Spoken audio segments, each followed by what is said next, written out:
Shalom, selamat pagi, selamat datang di Renungan Harian Toraya, Sabtu 3 Juni 2023. Sebelum masuk di Renungan Harian Toraya, mari kita berdoa.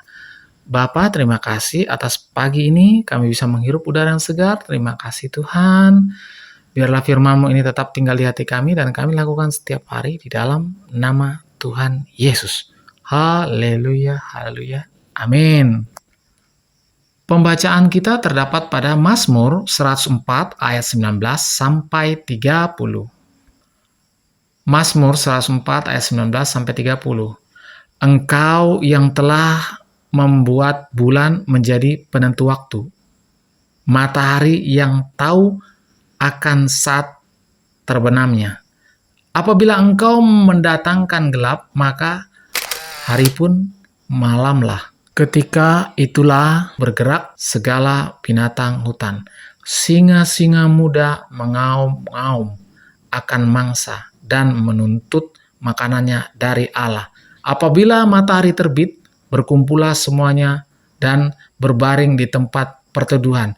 Manusia pun keluar ke pekerjaannya dan ke usahanya sampai petang. Amin. Firman Tuhan. Tema pagi ini adalah semua hanya oleh Dia. Semua hanya oleh Dia. Setelah mengungkapkan keberadaan semua yang diciptakan oleh Tuhan dan segala yang terjadi di alam semesta ini, pemazmur kemudian menyebutkan apa yang sesungguhnya tak diharapkan manusia. Semua terjadi dan berlangsung dalam keteraturan waktu. Ternyata ada juga yang membuat terkejut, ada kematian. Hal itu pun terjadi dalam kuasa dan kehendak-Nya. Tuhan yang memberi, Dia pula yang mengambilnya kembali. Dia yang mengambilnya kembali dapat pula mengembalikannya, sehingga terjadilah pembaharuan di muka bumi. Ayat yang 29 sampai 30. Kehidupan pun berlanjut. Rutinitas dalam keseharian kita hanyalah satu bagian kecil dari seluruh kenyataan dalam alam semesta ini. Irama hidup manusia bagian dari irama alam semesta yang sejatinya berada dalam satu harmoni. Sayangnya, kita sering tenggelam dalam rutinitas dan irama alam dan akhirnya kita tidak menyadari serta merasakan kehadiran Tuhan di dalam semuanya. Nanti ketika sesuatu yang terjadi tidak menyenangkan terjadi, baru kita terkejut.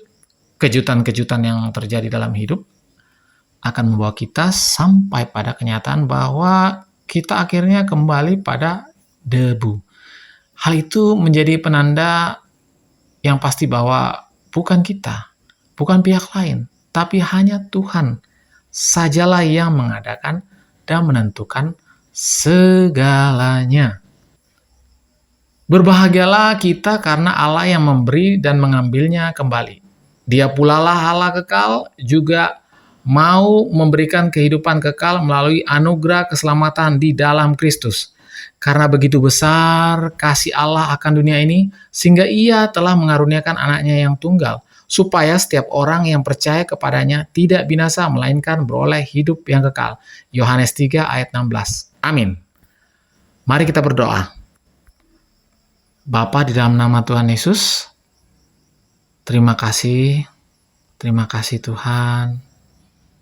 Semua yang kami baca, semua yang kami dengar, biarlah itu menjadi pelita bagi hati kami dan terang bagi jalan kami. Terima kasih Tuhan, firman-Mu luar biasa. Di dalam nama Tuhan Yesus, haleluya, haleluya, amin. Selamat pagi, selamat beraktivitas, Tuhan Yesus memberkati. Amin.